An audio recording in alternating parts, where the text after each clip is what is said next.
welcome to the Badass Breastfeeding Podcast. This is Dianne, your lactation consultant. And this is Abby, the Badass Breastfeeder. And today's episode is brought to you by Sarah's Chill. Sarah's Chill was created by a mom for moms, and they know the challenges that this journey can bring. Their Shield Maiden nipple guards help parents overcome obstacles with latching, soreness, and flat or inverted nipples. We will hear more about that later. But you can head to badassbreastfeedingpodcast.com and check out our sponsor page. See if you ever need anything. Check there because they make this podcast possible. And while you're there, you can scroll down and enter your email address, and we'll send episodes straight to your inbox every week. And we are on Patreon. Is there anybody out there that doesn't know this yet? Well, then why aren't you there? You should be there. It's awesome. We record extra episodes for you. We have Zoom hangouts with Dianne and I and the patrons. I don't know that word. I don't know what they call them. And just our people, our badasses. Yeah. And we can, we talk and we have mini podcasts and we have all kinds of stuff that we post in there.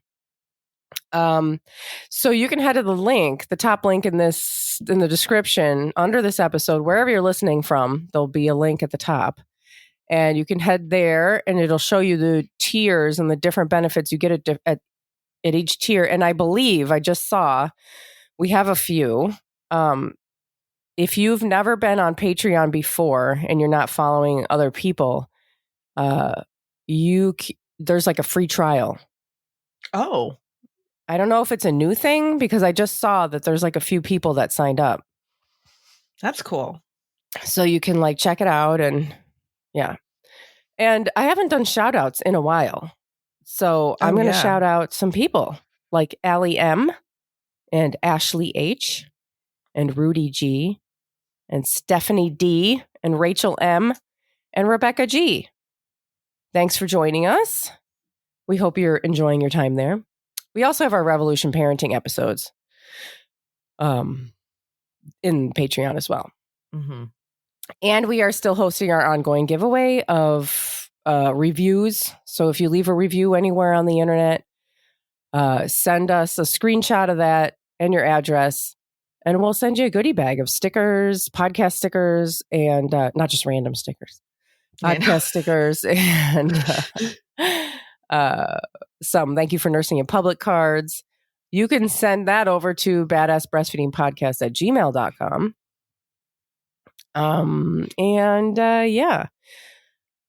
I think Dianne now has our review of the week. Again, I said I think, like I don't know what's going to happen next. I know. And I do have a review of the week, Abby. This is Railroading Mama. That's who it's from. I'm saying that because it's a precursor to the rest of it. I work in an industry where being a woman is still unconventional. The more I listen to this podcast and the longer I am on my breastfeeding journey, the most empowered I get. My son is 10 months. While we didn't experience any nursing difficulties, pumping and returning to work is a lot mentally.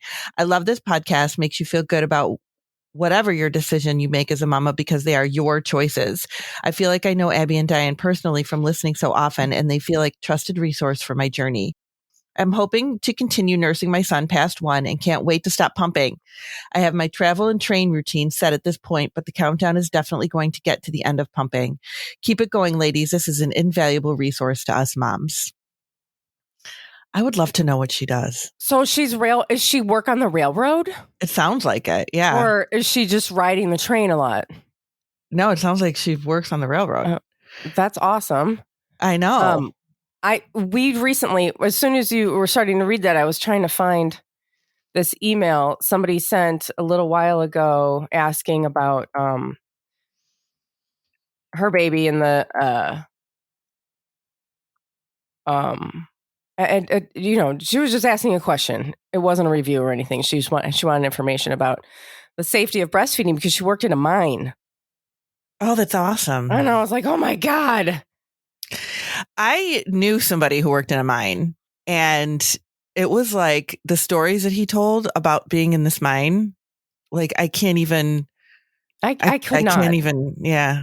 I can't even go into an elevator to go up to my dentist one floor. Yeah. Like it freaks me out. Oh my, get me out of here. Oh my God. I hope we don't get stuck. Oh my God. Yeah. Like the mind stuff is really, it's like mind blowing to me. It really is. But good for her. Oh my God. That's cool.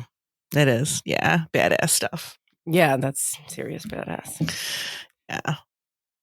So I'm sure that she's going to be getting some stickers she can stick along on the railroad. Stick along the railroad. Yeah. That's awesome. Yeah. But today, we've got a lot of internet stories today, huh? We do. We have a lot of internet stories. And somebody had an idea. You know, we ask for ideas for episodes, and a lot of these episodes come from people's ideas. But somebody said, can you do an episode on bed sharing with a toddler and a new baby, or a toddler and a baby, or two little ones? And I thought that was interesting, and that it would maybe be more interesting if we asked people to share their stories. Because, so we'll touch on the safety stuff here first for a moment, and then we'll get into the fun stuff. So with a newborn, you don't want to have a toddler around a newborn in the bed. And so what I always did, so there's probably things that like you're supposed to do, and then there's things that you're like going to do, right? Mm-hmm. What I always did was put myself in between Jack and Exley. And Jack is 3 years older. So I would have Exley, our mattress was on the floor, and I would have first along the edge was Exley. And I wasn't worried about that because he was a newborn, and so he was just latched on. He wasn't like rolling around. He was just latched on safely in our safe bed sharing situation.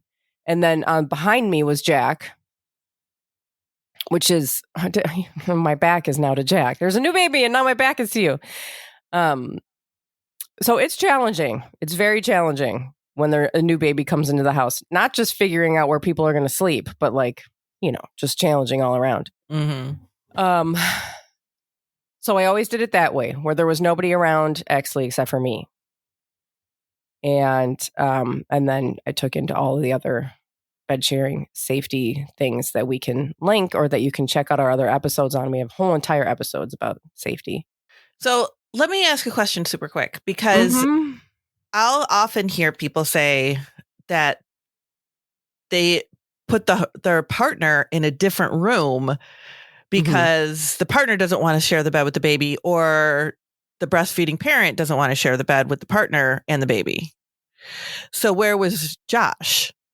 Josh was on the other side of Jack. And that's what I figured, but I didn't just want to assume that. And I wanted to put that out for people. You don't have to like kick your partner out. No, you don't have to, but you can.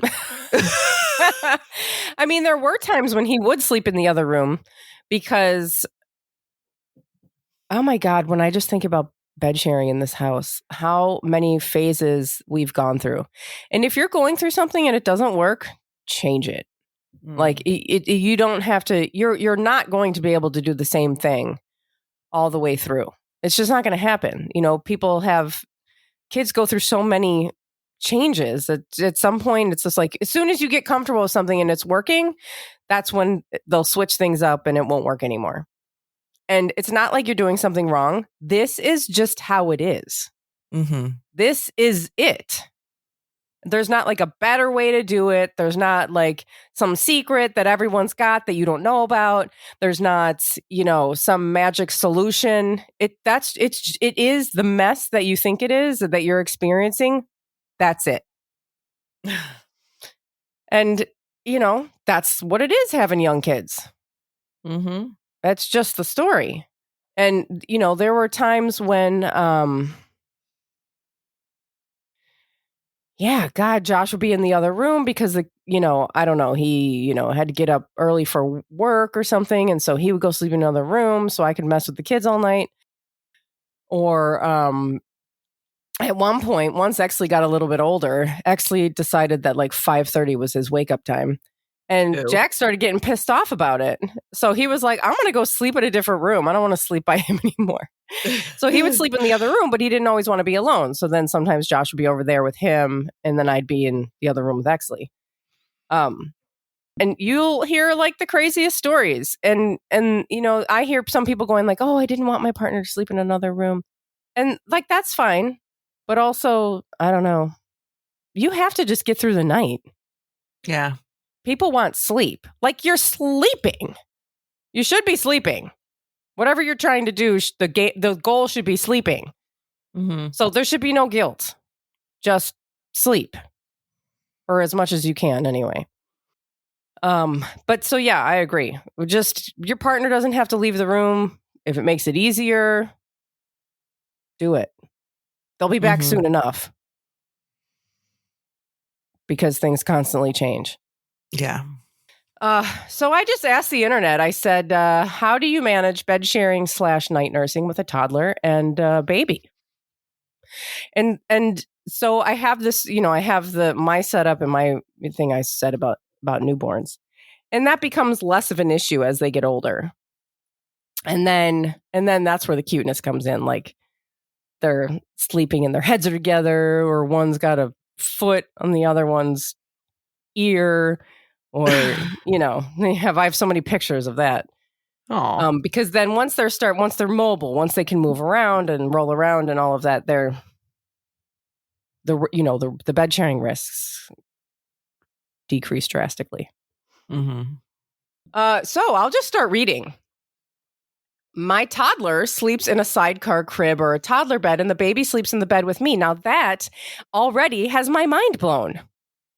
Like, because we always think of the crib, the sidecar crib, or the new thing that's hanging out there needs to be for the baby, but it doesn't. That's true. What if the toddler sleeps over there? That's and a then good the point. baby's in the bed. Mm-hmm. That's great. Great idea. Because the toddler is much, much more likely to stay over there through the night. Right. When my thing with sidecarring a crib, I always had Exley over there, and it didn't matter. I was in the crib.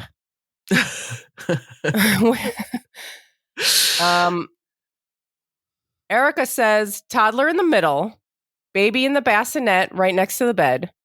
Later, toddler with dad, mom in the guest room with the baby, still doing the second with the 4-year-old and the 2-year-old. See, that's a great example of just things move around. Evolve. Yeah, yep. How they change and evolve. Yep. Jenna has a king with a sidecar crib. Nice. We upgraded from a double when I was pregnant with my second. Yeah, double. That's not enough room. That's not enough room for me and my husband alone. Oh, even my queen, I'm like, move over. Yeah. Mm-mm. No way. That's not big enough. Lacey has a bed against the wall with a wedge bumper. Sleep between the two. Toddler bed bumper on the outside edge. Okay, so she's got bumpers all around and then between the two. And Jessica, we started with a king and a sidecar with the mattress on the floor. Now, at 7 months, we have a bed frame again, and the baby sleeps in the middle and the toddler on the other side with a bed rail. Turns out the toddler in the middle would just end up horizontal. So we strangely have more space with him on the outside, and my husband doesn't get kicked in the nuts. How do I handle the actual back and forth nursing? I just go with the flow. Also have been cutting toddler's nursing time to 1 to 2 minutes, then popping him off. He complains, but usually turns over and goes back to sleep since he knows to expect that now. Yeah, and once Exley got a little bit older, once they both get a little bit older, once they get older, you can start to kind of do those things at night. Like, okay, yeah, we're going to nurse for 1 minute, and then I'm going to put my arm. That's what I would do with Exley. We're going to nurse for 1 minute, and then I'm going to put my arm around you. And some nights it went smoother than others, but overall, he was okay with it. I have a client who's got like how old is her baby? She was a year in July. And every once in a while, I'll hear from her, and she'll be like, okay, the baby still nurses overnight, everybody tells me that she shouldn't be, because that's normal. And I'm like, yes, it's absolutely normal. It's absolutely fine. Because they co-sleep too. She's like, should I not be doing this? Should this, is a baby, why is this odd that she's still nursing? And I'm like, no, this is normal. That's fine. Totally. Trust me. I promise. You're not doing anything strange. And it's really good to hear other people say, yeah, the toddler's nursing and the new baby's nursing. And it's like, yeah, it's normal. It's okay. And you're making it easier on yourself. Because I think a lot of times people think, is the baby still nursing? Is the toddler, not toddler, but like you get that age between like, I don't know, is like a year and a half a toddler considered a toddler? I don't know. Yeah, that's really in between. It's kind of in between. But people are like, well, if they weren't in the bed with me, would they still be getting up? Would they still be wanting to nurse if they weren't in the bed? Hell yeah. I know people always think like, well, if I night wean, I'll get more sleep.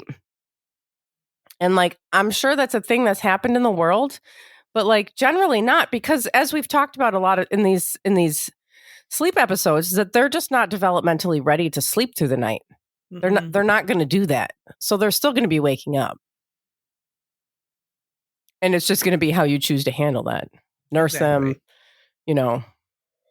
whatever people do. Yep. And that was a lot of that early bed sharing was just me flipping over back and forth. Here, boob in your mouth, boob in your mouth, boob in your mouth, boob in your mouth, and just like rolling back and forth, getting them through the night. Yeah. And getting very little sleep. And I honestly now, if I get like, I feel like I've adjusted to just like not sleeping that much. Like if I get a solid few hours, it's like, okay, wow, I slept for a long time. Let me finish this. I'll finish a couple of these and then we'll take a break. Okay. 2 king size beds put together. Oh my gosh. That's awesome. We all sleep together. How big of a room is that? Holy crap. I don't know. It's a really big room. And a 5-year-old and a 2-year-old and a 1-year-old and me and my husband. Oh, they have a huge family bed. They have a really big, that is just the dream. That is so sweet. I love that. I just love it. And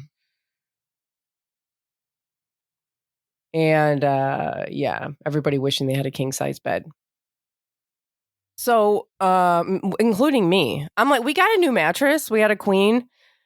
We have a queen and a twin put together because Exley at 9 still sleeps next to me. And, we got a new mattress like a few years ago. And then I was like, why didn't we get a king? I mean, a queen and a twin together is a little bit bigger than a king. But I'm like, why didn't we just get a king mattress? I know. I'm still so irritated about it years later. I don't know what I was thinking. Yeah, that would have been better. Yeah. Anyway, let's take a break and then we'll be back with more stories from the badasses from the internet. Awesome. Today's episode is brought to you by Sarah's Chill, a company that never stops making the lives of breastfeeding parents easier. Created by a mom for moms, they know the challenges that this journey can bring. That's why they are committed to creating solutions that help families overcome hurdles and reach their breastfeeding goals. Their Shield Maiden nipple guards help parents overcome obstacles with latching, soreness, and flat or inverted nipples. Each Shield Maiden is made of laboratory-tested food-grade silicone that is velvety, skin-textured on the side used by your nursing baby and smooth on the mama side so it adheres well. But the best part is they change colors. The shields are a vibrant color at room temperature, so you can easily find them when you need them, and clear at body temperature to give you a more natural experience. Revolutionary mom tech is the coolest. Whether it's game-changing breast milk chiller, an epic freezer storage system, or color-changing nipple shields, the company has everything you need and want. Sarah's Chill is truly breastfeeding reimagined. Head to sarahschill.com, that's CERESCHILL.com, and check out the magic sizing kit to find your perfect fit. And you can use code BADASS for 15% off of your purchase. And today's sponsor and their promo code can be found in the show notes under this episode or at badassbreastfeedingpodcast.com. And over at our website, you will find all of our other episodes and information about scheduling your very own one-on-one online lactation consultation with Dianne. So what do we got now? Let's see. Let me get over to... That was Facebook. Oh. And now we're going to go to Instagram. And we can compare, see if there's any like themes from both. Okay. Ready. Let's see. Okay. I bed share with a 20-month-old in a king size bed. It's rough. My husband sleeps in the guest room for now. I can't imagine bed sharing with 2 or more as of right now. Okay, so she just has the one. My almost 4-year-old sleeps on her toddler bed, which is in our room. Husband helps most of the nights to get her to bed, and thankfully she's so great she falls asleep super fast. She sleeps there all night. It's only been very few times she jumps into our bed since we transitioned her 6 months ago in preparation for little sister. Now my 6-week-old sleeps in the middle of husband and I in the Easter King bed. She is by my side all night and has access to Booby all night long.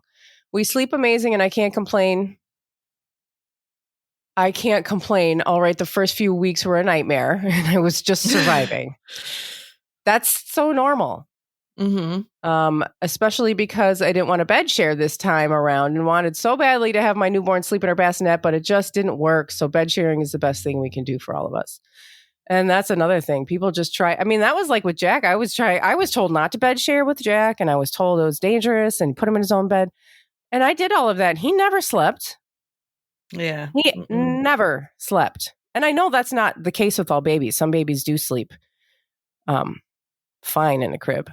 He never slept if I wasn't there. The comfort of being next to your mother is like, you can't beat it. Some babies just can't do it.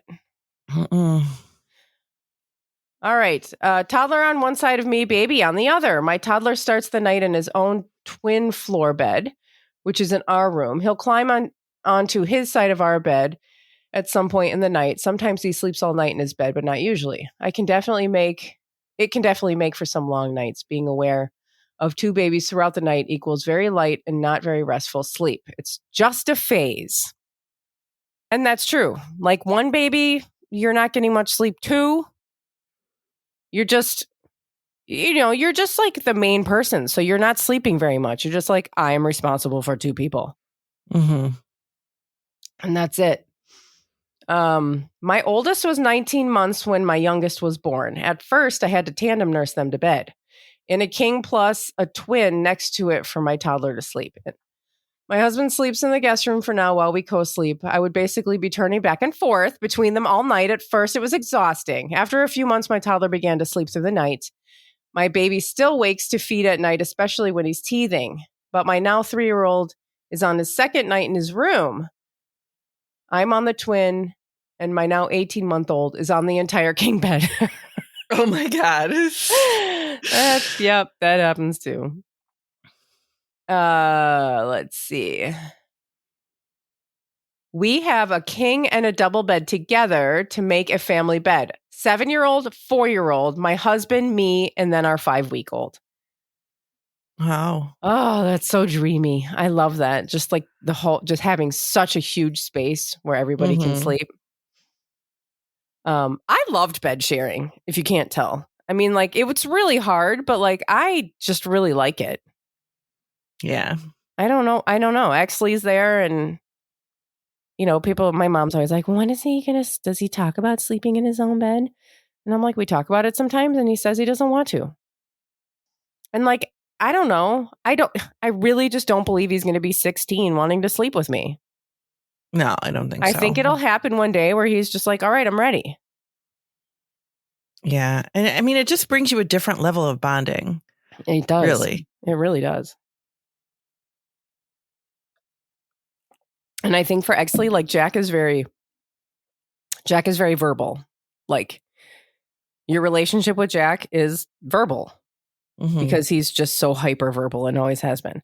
Exley's not as much. And so Exley and I, sometimes I think like, oh, I wish he would talk more. I wish he would, be able to explain his emotions more and all of that. But also he's very like cuddly and like we just have a different relationship. And I think that's one of the ways that it comes out. Mm-hmm. And this is more like he just maybe needs that like a little bit longer than Jack did. How old was Jack when he went to his homeroom? Well, he was probably, let's see, he was maybe 6. And that was because, and that was because he was sick of Exley waking him up early. Mm-hmm. Like he probably would have stayed a little bit longer, but he had the motivation. Yeah, to get out. True. But still 6 people hear that and they're like, oh my God, I'd never sleep with a 6-year-old. But I don't know. I was fine with it. Yeah. All right. I kept the new baby on one side and my toddler on the other. If I wasn't on my back, I was on my side toward the baby and turned the other way if my toddler needed me. That's exactly my story. My toddler only really nursed to sleep and slept the whole night, thankfully. So it was a lot easier than it could have been. Toddler mattress next to the bed and the younger baby in the middle of husband and I. Let's see. Just the comfort is so nice, you know? Yeah. Do not move. Get used to hanging off your huge bed. I like bed sharing when I was breastfeeding. I would just roll over and let her nurse and go right back to sleep. Yeah. Yeah. Some people are like, well, I don't even know how much the baby eats during the night. I'll wake up and he's latched on. So it's like, oh, that's perfect. Yeah. And it's so much easier. Mm-hmm. Listen, Sarah says, I have a 3-year gap, and then a 2.5-year gap between my kids. I was still nursing the older one 2 times a day when I gave birth, but had night weaned and moved the toddler to their own bed. I still settled the toddler a few times a night and co-slept with a newborn. It works quite well both times.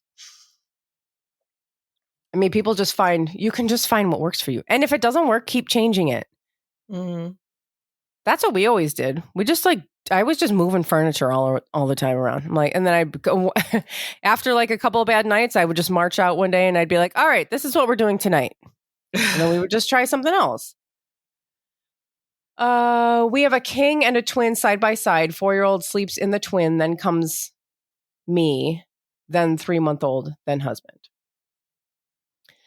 With a mega family bed, king and a twin mashed together, 4-year-old on the twin and almost 2-year-old in the middle of the king, and me between them both. It was rough in the beginning, then it got easier. After 2, I planned to wean and get both kids into a room together for my own mental health, just taking it one day at a time. Kim, this will be me soon. I'm all ears. One of my worries is that they will wake each other up when they wake up in the night. Is that an issue for anyone? No, yeah, it is. That was at least for me, it was them waking each other up. Yeah, man, that's rough in the beginning. I'm starting to remember. Because Jack would also was just like having tantrums in the middle of the night. Like he would just be like, he was adjusting to a new baby. Mm-hmm. And so he was upset. Just in general. He was just upset with the world. Yeah. With a 5-day... Oh, go ahead. I was just going to say, my twins slept together. And I always tell people to keep their twins together. Like in the same bed, in the same crib, in the same bed. I always keep them together. They just do better. And every once in a while, somebody will tell me, oh, I tried to do that, but one would wake the other one up. It's like, yeah, that happens. That's okay. Be a thing. Yeah. It's just, it's just going to happen. But overall, they do much better when they're together. Yeah. Like physiologically, even. They just do better together. Right. Yeah. They were in the womb together, waking each other up. Right. They're exactly. fine with it. They're okay with it. Yeah. Like it's totally fine. Times when they were fussy, I would just shove them together, like during their that fussy evening time. Just let them scream at each other. Just put them together. Yeah, and then they'd fall asleep. Like one would fall asleep, and the other would be crying or whatever. It's like they're fine together. They have no problems. Yeah, I mean, they're screaming at each other. At least they're not screaming at you. I know, right? Exactly. But they slept together for years and years. Yeah. I mean, it's just such a comfort thing, Yeah. Like it's just. Mm-hmm. But we sexualize it, right? We sexualize sleeping. And it's like, whoa, you shouldn't have, they're too old to be in the bed, or they shouldn't be sleeping together. It's like, we're talking about sleep. Yeah, and especially because my twins were boy-girl, or our boy-girl. Yeah. So that was freaked people out. Yeah. Like, they're twins. Leave them alone. Yeah. Yeah. People are just, issues. People have this closeness issue, right? I mean, that's just too close for comfort for people. It's like, oh no, that's like a very intimate thing. When it's actually quite normal, biologically, species wise. We live in this society where like breeding independence is what you're supposed to be doing. Yeah, right. Yeah, and even with babies. Yes, as early as possible. Make them independent. Make them sleep by themselves, make them eat by themselves, make them function by themselves all the time. That's the goal. And it's like, but then, I don't know. It's just, I just don't get it. Yeah. All right. 14-month-old is between me and her dad. On our mattress on the floor, extra single mattress to the side, which was meant to be hers, but she had started latching in the early hours and not wanting to let go until she wakes up. Bed sharing felt like such a revelation at first, and I still love waking up with her, but I think it's now that the tiredness is hitting. Hats off to those with more than one kiddo to care for. I've been bed sharing with my now 4-year-old since he was a baby. Now I have a 7-month-old daughter. My husband currently sleeps on the couch, but he described my sleeping position as a contorted letter C, with one boob on the loose. My back and right shoulder are screaming. Ordered a family bed, so I hope we'll have more space. I doubt those kids will appreciate that, though. Ordered a family bed. What does that mean? So she must have ordered a bigger bed. Ordered a bigger bed. That's what I'm thinking, yeah. That's going to be good. But yeah, it's so hard to, just like, this is beyond this conversation, but just the night nursing when you're laying on your side and you're just dying to move over or lay on your stomach or do something like that. It does get really uncomfortable. I have a 9 and nearly 6-year-old with me, plus an 18-month-old breastfeeding through the night. Gotta laugh or else I'm going to cry. Yeah, she's got a 9-year-old in her bed too. Yep. All right. We have 3 kids, and after finding out we were pregnant with each child, we weaned off breastfeeding. Oldest stopped at 16 months, middle stopped at 2 years, and youngest just stopped recently at 20 months. I'm now 15 weeks pregnant with our 4th. We start off with each child sleeping in their own beds. Youngest falls asleep with us in our bed. Then we move the youngest to her side open cot, which is connected to our king bed. By around midnight or 1 a.m., our oldest finds her way into our bed. By 4 or 5 a.m., our youngest climbs in. And on occasion, our middle comes in the middle of the night also. Sometimes, being the gentleman he is, he just goes into his sister's cot, but he just wants the comfort of knowing we are there next to him. Aww. I used to breastfeed them all lying down, and if one of the older siblings came into the bed, they'd be on the opposite side of me to the one who was still breastfeeding. It gets a bit crowded at times, but we somehow still get enough sleep. We have the open side cot on one side of the bed and a bed barrier on the other side. So that's another one who the older kid is in the open cot thing. Yeah. In the side cot. I don't know. I'm like seriously having a freaking revelation about it right now. Yeah. It's fantastic. I don't know why I didn't think of that. All 4 of us in a king bed. It's chaos, but we make it work. Newborn just added into the mix in July. So now 3 months in, she has only slept in the bed, no bassinet. Toddler is in between me and Papa, and the newborn is on the other side of me. I bought 2 bed bumpers, and one is on the other side of her to prevent any possibility of falling off. Second bed bumper is loose in the room, and when they are both asleep, I sneak out of the room, lay it in between them to keep the baby safe from her brother, who moves all over the bed. I nurse Toddler to sleep and roll back and over to baby as needed to side lay with her. In the morning, when I need to switch sides with her, I actually flip her and I around so our heads are at the foot of the bed. Oh, it's chaos, but it works for us. She is a great sleeping newborn, and we are all relatively smaller. Bed bumpers are much narrower than pillows and are working out fabulously. I used pillows at first until my aha moment to get the bumpers, and I am so happy with the decision. It was exactly what we needed. So there's a whole lot of rearranging going on in there. Yeah. And as long as you feel like it's safe and you've looked up all the safety things and have taken that into consideration, then you're in charge of your house. Mm-hmm. You know, you can decide how to do this. And I love how she said that the baby's a great sleeper. Well, she's a great sleeper because look where she is. Yeah, she's just surrounded by her family and knows that she can go to sleep. Yeah, she's safe. And the saber-toothed tiger is not going to come get her. Exactly. Sam says, my husband sidecarred the whole ass crib to the bed. Sometimes she sleeps in it and I can stretch out. Other times she's still latched all night at 2.5. Most times it's a combination of the two.